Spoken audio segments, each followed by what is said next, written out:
Hello, welcome back. If you're new, my name is Alex, and today I'm going to be sharing with you my top 5 tips for flawless, long-lasting base makeup, okay? This has been a topic on my channel for a while, but I want to give you my absolute non-negotiable tips, okay? The first step is skincare, okay? Skincare. Those of you who wear makeup all the time are probably going to be shocked to hear that often the answer to a lot of the questions that I receive is skincare. It's the amount of skincare that you're using, it's the type of skincare that you're using, are you using skincare? Skin prep before you even start applying your makeup is hands down the most important step in my opinion. We're starting with it, okay?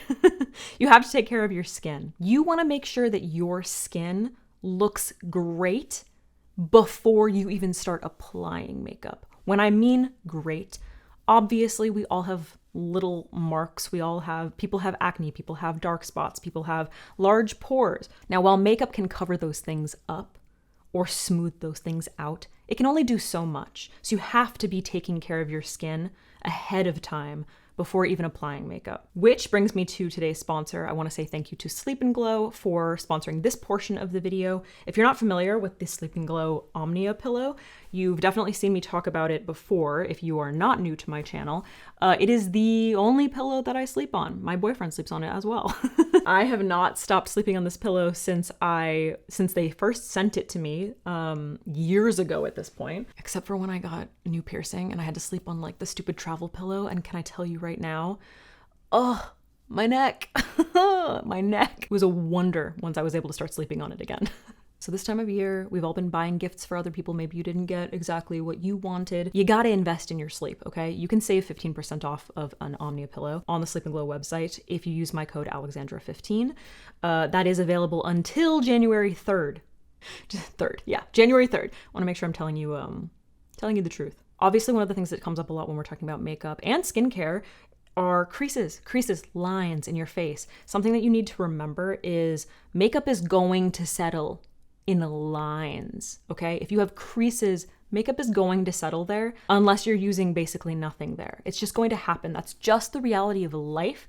There are tricks that I'm going to share with you that can help, but if you're going to sleep every single night on a regular pillow and you're mushing your face into it, you're a side sleeper or a stomach sleeper like I am, you're gonna wake up with lines in your face, okay? It's just going to mush against your face. It's gonna push your cheek and it's gonna cause lines here. It's gonna push your cheek up and it's gonna cause lines underneath your eyes, which we all know how much we struggle with under eye lines. I know I do, especially as I start to get older. What's great about the Omnia pillow is that it has this little nestly corner right here, this little shelf where your face just kind of nestles into. It also has a little depression in the center for if you sleep on your back or if you happen to turn over or whatever. Sleep & Glow has actually conducted a study in Barcelona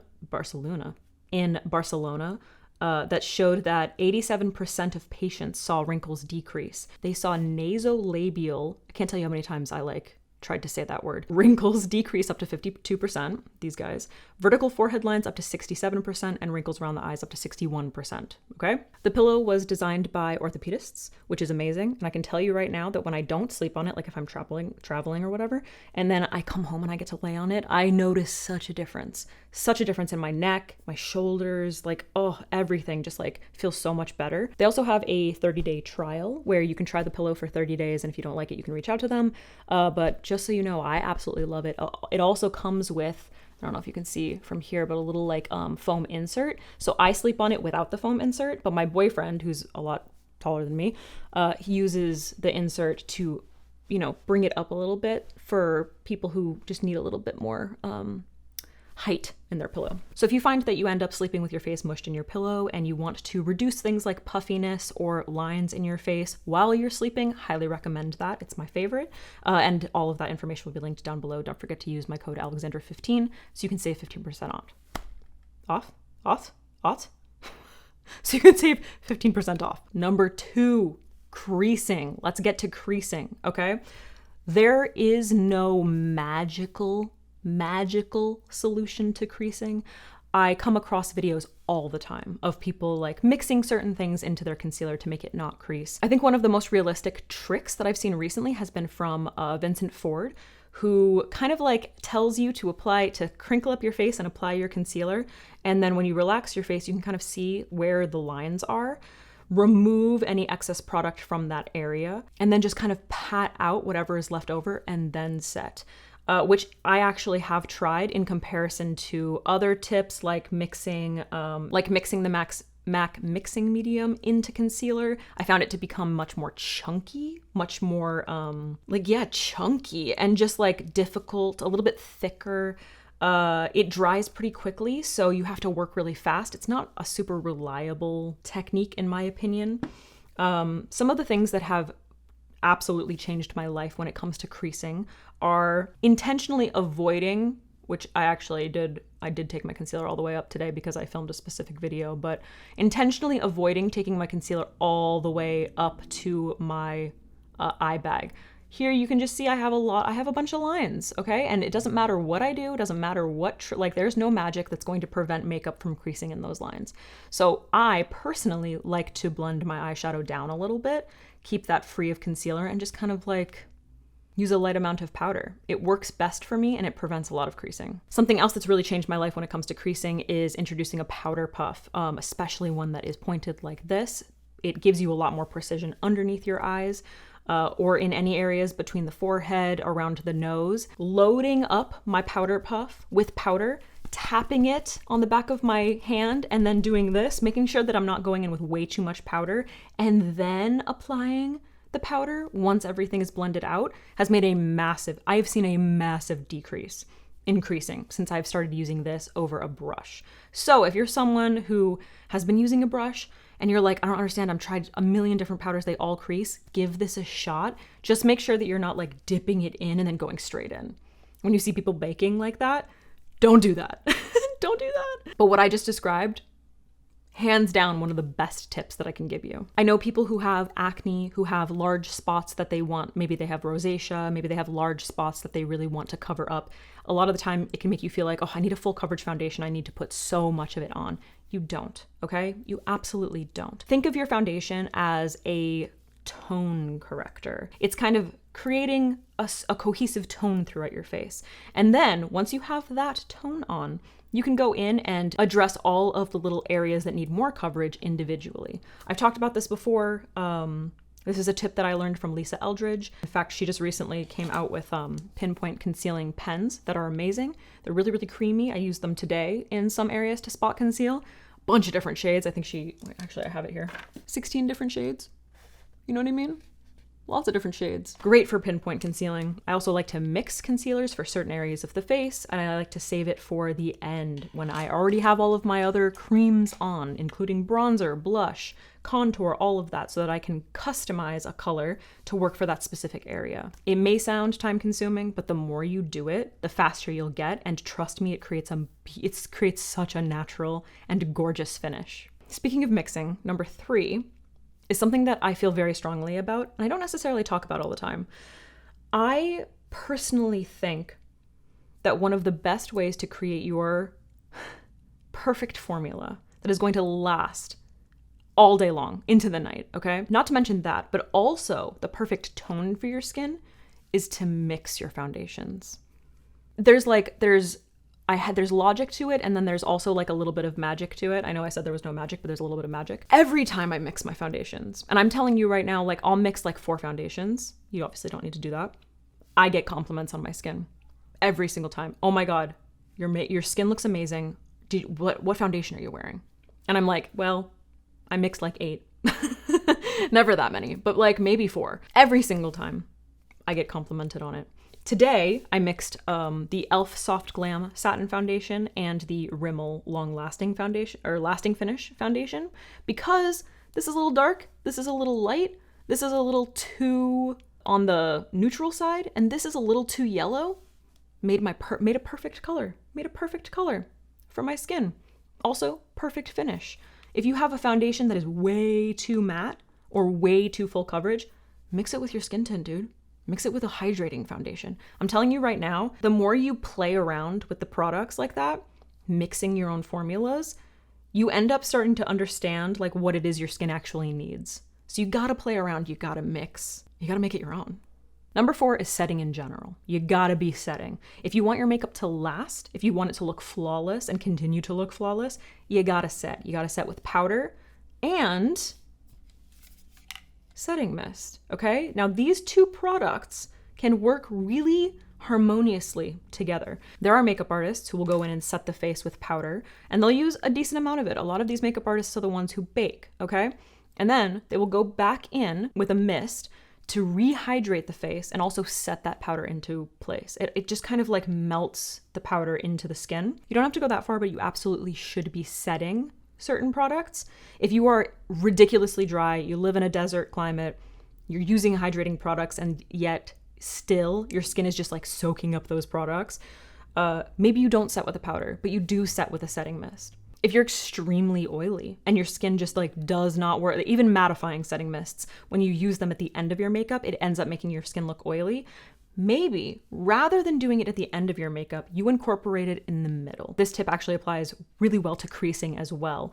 You have the option to mist your skin in between steps. So after your foundation, you can give it a quick mist. After your concealer, you can give it a quick mist. My personal preference is what we're going to talk about in the next step, but one of my favorite tips is if you're using a sponge or say you're using a brush of some sort to apply your face products, your cream products, you can mist your sponge or brush with your setting mist, okay? You wanna make sure that you're working it into the sponge. Remember, if you're applying, especially if you're applying foundation or some kind of like cream product to the skin with a sponge, you wanna make sure it's damp, but you wanna make sure that you are wringing it out, okay? When you squeeze it, water should not be falling down anymore, okay? Now, sometimes in the middle of my makeup, I will rehydrate my sponge and I'll use a setting mist. And I will mist it and mist it and mist it all the way around, and then I will squeeze in, okay? Squeeze in, no water coming out or setting mist coming out. I wanna make sure that's really worked into the sponge. I did this between steps today, rehydrating with a setting mist and then blending out my concealer, then going in and setting with a powder. This is a really, really great tip for creasing.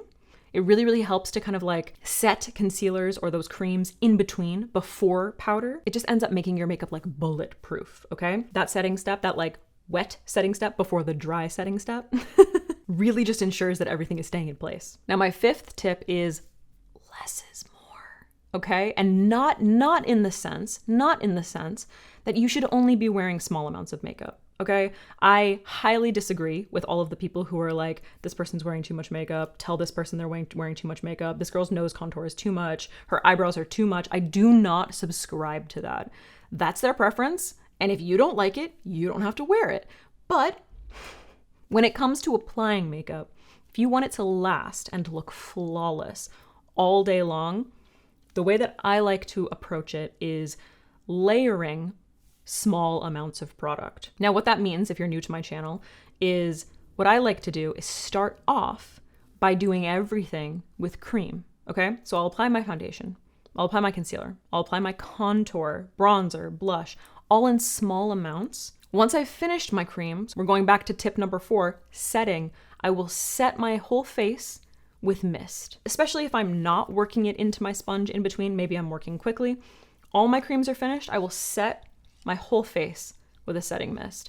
Then I will go in, set with powder, and then I will build, once again, small amounts of powder products on top of that cream. If you are someone who finds that your blush disappears throughout the day, that's a really common one, doing this, layering a cream blush with a powder blush on top, is going to reinforce that color, okay? It might look a little bit intense when you first do it, but the way that it wears throughout the day, it won't completely disappear, okay? And you can do that with any of these products. If you find that like you tend to kind of lean on your chin and you contour your chin, then layering cream, a little bit of powder, just make sure that you are using small amounts, okay? It's really hard to remove makeup, especially once you get to the powder part. It's a lot easier to just like slowly build it up. So just keep that in mind. Less is more when you are applying your makeup. One of the easiest ways to go about this is rather than like drawing on your face with a stick directly, you can put it on the back of your hand, you can blend it out with your fingers, then pick it up with a brush. That way you're ensuring that you're not going in with way too much. You also want to be cognizant of how much pressure you're putting on your skin. So when you are holding your brush, you want to make sure that you are tapping gently. You don't want to be swiping super hard. All of that's going to undo a lot of the work that you already did. So keep in mind where you're holding your brush. You want to hold it back if you want a lighter application, and you want to make sure that you're not like shoving it into your face. That's bad for everybody. Okay, Setting part 2. We're going back to number 4. Fixing sprays. Fixing sprays. Oh, a fixing spray. Listen to me. This is not something that you need to use every single day, okay? A fixing spray is literally hairspray for your face, okay? Now, if you're an OG to this beauty community, you will remember when Candy Johnson taught us like 10 or 11 years ago, maybe longer, just use hairspray on your face. You want your makeup to last? Hairspray on the face, okay? That is a trick that I have done when I'm going to like someone's wedding. You're going to be wearing your makeup all day long. You need it to last. Luckily, a lot of brands, you've probably seen the One Size fixing spray. This one is from L'Oreal Infallible. This is what I used today. Have come out with these kinds of sprays specifically for your face, which they're probably a little bit more finely milled and less intense, a little bit more of like a soft aerosol than your typical hairspray. I remember using like hairspray that, man, I had to like hold my breath and just like duck under. It was like I was spraying shellac on my face. So what is this good for? You got your graduation, okay? You've got graduation. You're taking photos all day long. Your sister's wedding, okay? You're gonna be, once again, taking photos all day long. You need to look good. You need to be able to like maintain. It is fabulous for that. Another thing that it's really, really great for is, once again, like I mentioned, if you're someone who happens to like rest your hand on your chin when you're at work and it's like an absent-minded thing, you can't get yourself to stop, hitting underneath, or say you do it to your cheek, hitting your cheek with a little bit of a fixing spray is really, really going to help keep that stuff right in place, okay? So no, you don't have to use it all the time. I don't use it all the time, but when I really need to, I do. And they are a game changer. All right, guys, those are my top 5 tips for a flawless complexion that lasts all day long. I have many a video going into depth. I will link them. There are probably videos linked throughout up in, is it this corner?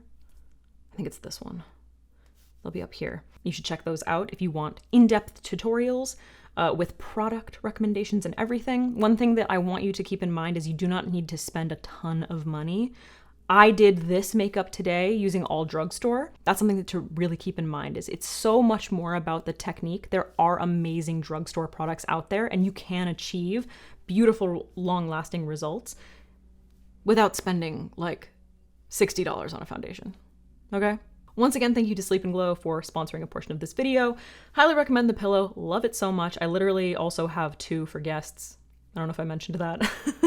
And you can use my code Alexandra15 if you are interested and you want to save 15% off. If you do, please let me know what you think of it. I know a lot of you in my community already have it and you absolutely love it. But if you're new to it, please let me know if you decide to pick it up. I hope this was helpful. Let me know if there are any other top 5 type videos that you want to see. Maybe my top products for certain things. I'd love to make that. And I will see you on the other side, is what I was going to say.